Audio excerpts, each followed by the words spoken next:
All right, hello everybody. This is a review for your test on Unit 7.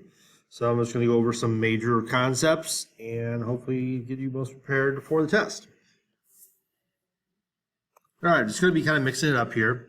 Let's say you're told you have a cubic function and you have intercepts at -2, 1, and 3. All right, and you want to know what the form of this would be in factored form. Well, it's very simple. You just turn each of these into binomials. So this would be x plus 2, this would be x minus 1, and this would be x minus 3. That would be factored form. To turn it into a polynomial, all right, standard form, I'm going to multiply these two, FOIL. So I'm going to get x squared, negative 1x, plus 2x minus 2. And then just bring this down. I'm going to combine like terms here to simplify this before I multiply. X squared plus x minus 2, x minus 3. Then I'm just going to distribute my x throughout. So I'm going to get x cubed, x squared, and negative 2x. Now I'm going to send negative 3 in to the parentheses. So negative 3x squared, negative 3x, and positive 6. And now I'm going to put it in the standard form. Cubic first, my squares next. So 1 minus 3 is negative 2x squared. Negative 2x minus 3x is negative 5x. And then plus 6. That would be my cubic. All right? All right, so let's say I tell you I have a polynomial and I have a multiplicity of 2 at x equals 5. Well, what that means is I'm going to have a binomial of x minus 5, and if its multiplicity is 2, it looks like that. Right? And then if I said I had a multiplicity of 1 at negative 3, well, that would be x plus 3 with a multiplicity of 1. And even if I wanted to graph that, okay, that should be at. So if I had at negative 3, 1, 2, 3, and then positive 5, 1, 2, 3, 4, 5, all right, and this was a positive, I gave no indication of it being negative. That means it's going to have a general shape like this. Okay. So if it has again, a bounce here, this tells you it's a bounce, and a through here, that means it's going to come up like this, come down, and bounce off of there. All right. Let's talk about the remainder theorem. If I give you a polynomial, let's say negative 5x cubed plus 2x squared minus 7x plus 8, and I said determine the remainder of 2. Well, the easiest way to do that is either a graphing calculator or pulling up Desmos. Okay, so if I pull up Desmos, all I would have to do is put that in. Of course, I just made it so I can't see it. So negative 5x cubed, so negative 5x to the third power, okay, cubic, plus 2x squared, plus 2x squared, minus 7x, I believe I had. Nope, that's not what I want. Plus 8. Plus 8. Okay? And then I don't even really care about the graph right now. I mean, I can look and see what it looks like. It's really narrow there. All right? But all I have to do on Desmos is go to this gear and go to table. And if I want to know, I think I said 2. Yeah, P of 2, right there, negative 38. So the remainder is negative 38. In other words, when I substitute in, this is also called synthetic substitution, when I plug in a 2, I get negative 38. If I did synthetic division on this problem, then I would get negative 38 as my remainder, just a different way of writing it. Okay, so now if I wanted to use a graphing calculator, I could clear this out and put in negative 5 x to the third power plus 2x squared minus 7x plus 8. And again, I could graph it, but I really don't care about how it looks really. I just want to go and see what 2 would give me. And there it is, negative 38. So 2 different ways to do that when you're taking the test. All right. Just wanted to show that to you. But use technology to help. Okay, let's say I wanted you to factor this completely. 6x cubed plus 28x squared minus 10x. Well, first, you always want to look for a common factor, greatest common factor, which would be 2, because they're all even, right? And that's about all I could do. So I can pull a 2 out. I can also pull an x out, and I divide. So that's 3x squared plus 14x minus 5. 2x comes down. I got to do a little guessing and checking, but this has to be 3 and 1. That's the only way to get 3. And then the choice is, 1 and 5 or 5 and 1. So this gives me 1. That gives me 15. I can get 14 from that. Now, since I want more positives than negatives, I want to get the 15 positive and the 1 negative. And there I have it factored. 2x times 3x minus 1 times x plus 5. All right, let's say that I knew I had an equation, or a polynomial, 2x cubed minus 5x squared minus 23x minus 10. Whoops. And I was trying to factor that. And I had trouble doing, grouping, and even synthetic division was giving me trouble. Well, if someone told me, hey, 5 is a factor, okay, which means x minus 5 is a factor, all right, then I could do synthetic division. So I put 5 in the box. I check and make sure I have 3, 2, 1, 0. So I have all my things accounted for. So I write my lead coefficient, my coefficient of my quadratic, my coefficient of my linear, and my constant. I bring the 2 down, I multiply by 5. I add straight down, I multiply by 5. I add straight down, I multiply by 5, and I get 0. I should get 0 because someone told me 5 was a factor. So that means now I just have to factor something simpler, which is 2x squared plus 5x plus 2. So I'm going to break this down. It's got to be 2x, and it's got to be 1x, and then it's got to be 1 and 2. I don't know which way. I'm just going to guess. 1 and 2. That gives me 1. That gives me 4, which will give me 5. They're both positive. Now, be careful, because the most common mistake is to say that's my answer. But you can't forget to bring this x minus 5 down. It's a cubic. There should be 3 binomials, unless there's a bounce. All right? But there should be 3 points accounted for. 3 multiplicities, 1, 2, 3. Or a 1 and a 2, but it should be 3. So be careful of that. All right, let's do a long division problem, which I know is not everybody's favorite. It's not even my favorite. But there are times you cannot use synthetic division, and that's when you divide by an x squared term. You can only divide by a linear term. So let's say I gave you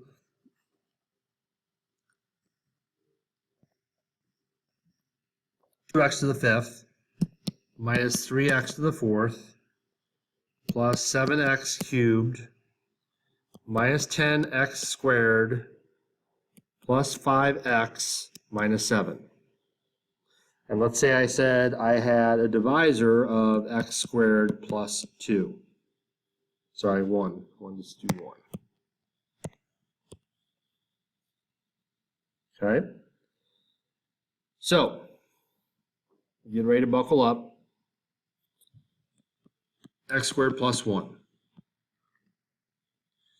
So we rewrite it again. 2x to the 5th minus 3x to the 4th plus 7x cubed minus 10x squared plus 5x minus 7. This is going to take a while.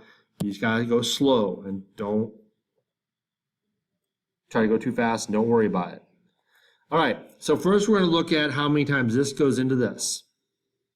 Okay, so obviously 2. And then how many times does x squared go into x to the 5th? We want x cubed. Because when we multiply this by x squared plus 1, we're going to get 2x to the 5th. And when we subtract this, we are going to get rid of the x to the 5th. And we're trying to cancel each term. Now, when I multiply by 1, I'm going to get a cubic term. We don't want to put that under the 4th term, so we're going to write plus 2x cubed here. All right, so this is just going to be 0. If you want to put 0x to the 4th, you can. Now, the important thing is put this in parentheses and subtract. So 2x to the 5th minus 2x to the 5th, that's gone. The 0 is not going to change anything, so that just comes down. And be careful here. This is 7x cubed minus 2x cubed. So that's going to be plus 5x cubed. Now, there's different ways of doing this. Some people teach bringing everything down, and that kind of makes sense because it gets so far away it's easy to forget. So I'm just going to bring everything down. 10x squared plus 5x minus 7. It actually ends up being a little bit easier this way. So now again, x squared into negative 3. Well, I want it to be the same thing, so I'm going to put negative 3. And then x to the 4th divided by x squared is going to be x squared. So now I'm going to multiply again. So negative 3x squared times x squared is negative 3x to the 4th. I know they're the same sign, but don't forget we're going to be subtracting here, which will make it positive and it will cancel. All right? Now, when I multiply, I'm going to get, by 1, I'm going to get a square term. So I'm going to get minus 3x squared here. And again, I'm going to have nothing here. No cubic term. And now I just do my math. Remember, you're subtracting, so this cancels, nothing left here. No big concern here because I'm adding or subtracting 0. But here, remember, this makes the negative 3 positive, and we're combining it with this. So that's negative 7x squared. And I'm just going to bring down the 5x and the minus 7. Now, x squared into 5x cubed, well, that's going to be a 5. And then x cubed minus over x squared is going to be single x, linear. So that's going to give me 5x cubed here. I'm not going to have an x squared term, and that's going to give me 5x. But look what happens here. Hopefully you see it now. When we subtract, it's kind of nice. This is going to cancel. We're going to have negative 7x squared here. Actually, when we subtract, the x is going to disappear, and we just get minus 7. And last step, we want to get minus 7 here. Okay, so that's going to give us minus 7x squared, nothing here, and minus 7. Which will all work out because when I subtract this, this becomes positive, gone. 0 plus 0, gone. Negative 7 plus 7, 0. So I have no remainder. So here is my answer. And that's long division in a big nutshell. All right, let's say you had a polynomial that was already factored to x cubed x plus 1 squared, and x minus 2 to the first power. Well, first off, what are my zeros? Well, this is going to be 0, this is going to be negative 1, and this is going to be positive 2.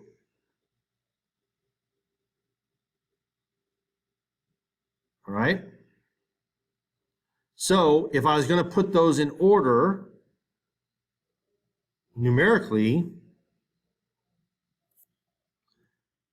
it would be negative 1, 0, and 2. Now let's say I had something different. Let's say I had f of x equals x minus 7, x plus 5.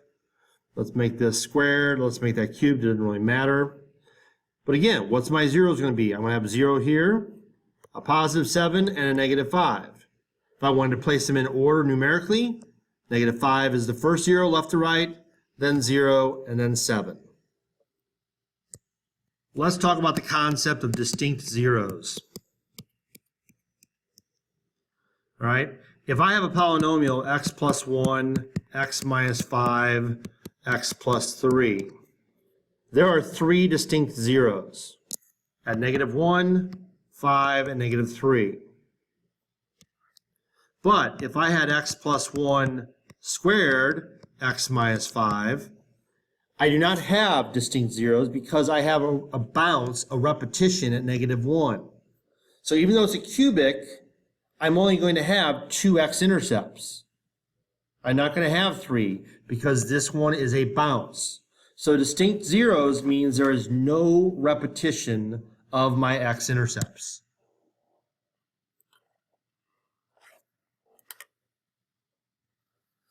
Let's review end behavior. So remember, the formal math way of doing it is as x approaches negative infinity, f of x approaches what? And as x approaches positive infinity, f of x approaches what? Now remember, these are both the same thing as y. So we're looking at it like this. Here's negative infinity, here's positive, here's negative down here, here's positive. All right? So as I have, let's say, a quadratic, as I'm going left on x towards negative infinity, it's going up towards positive infinity. And as I'm going right towards positive infinity, I'm going up towards positive infinity. Now, you could have to identify these on a graph. So, for example,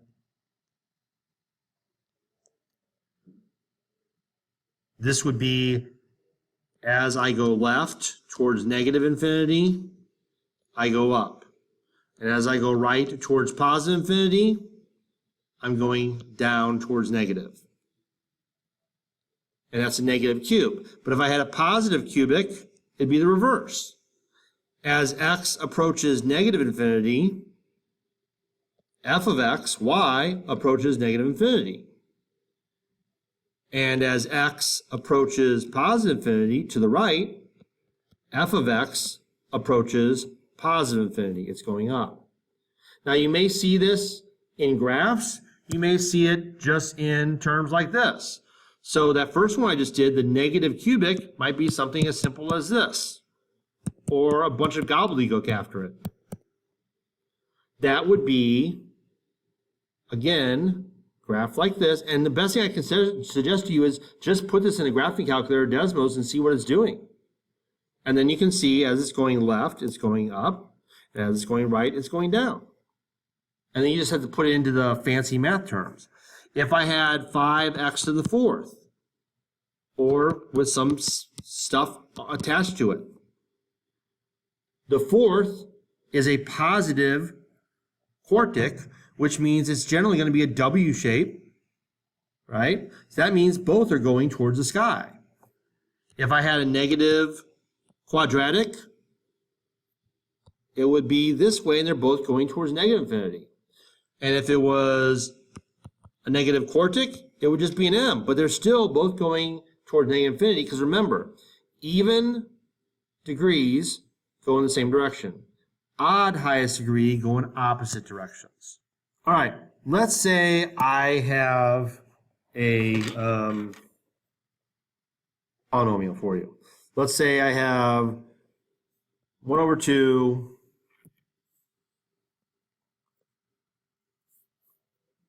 x to the 4th minus 3x cubed plus 2x minus 1. Okay? And I look at this, and I would suggest you put this into your graphing calculator. Okay? It's a very narrow one. You can see. So, if I'm looking for x-intercepts, I can look on Desmos, and it will tell me there's one x-intercept. Here's another x-intercept.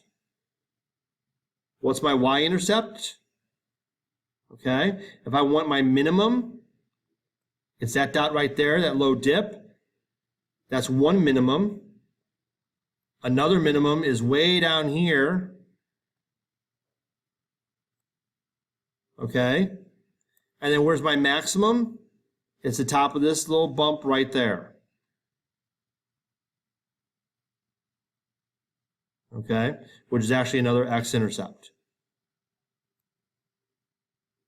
All right, so this would not be an easy one to factor, but you can use the graphing calculator or Desmos to make this very easy. And Desmos makes it really easy because you can just point to the points and find it. So I highly suggest you do that and use the technology to make it easy on you. All right, let's get back to factoring. Let's say I had something like this, x squared minus 36. Well, that factors really easily.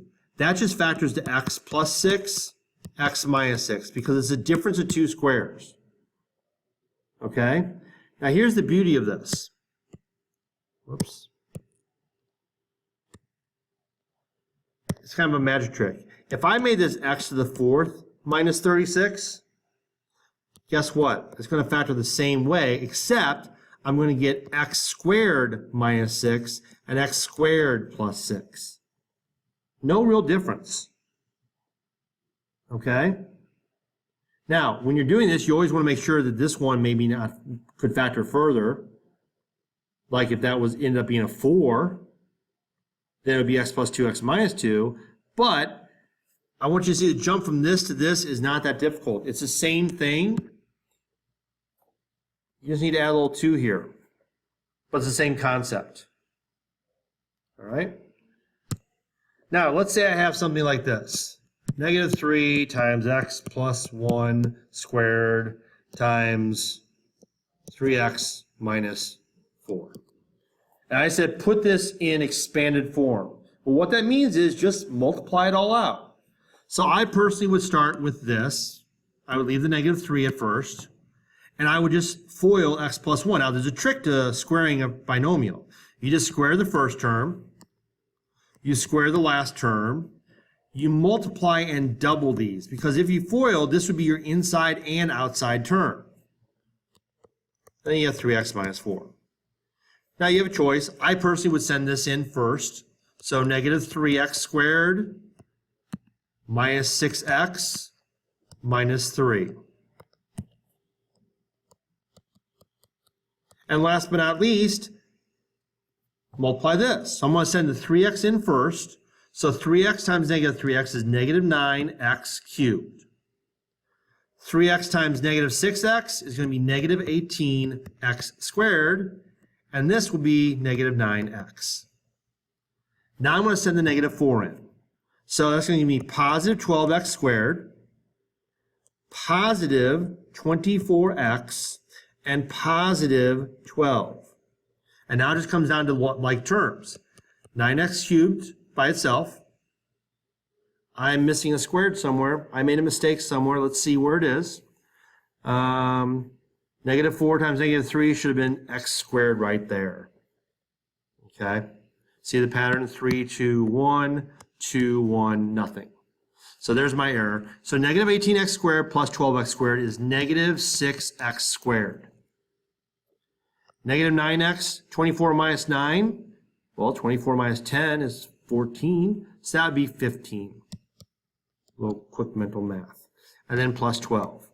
And that is expanded form. In other words, multiplied out.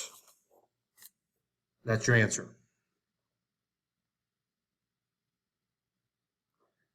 And that's pretty much it. That is a review of what's going to be on your test. So, best of luck to you. Take your time. I hope you use this resource.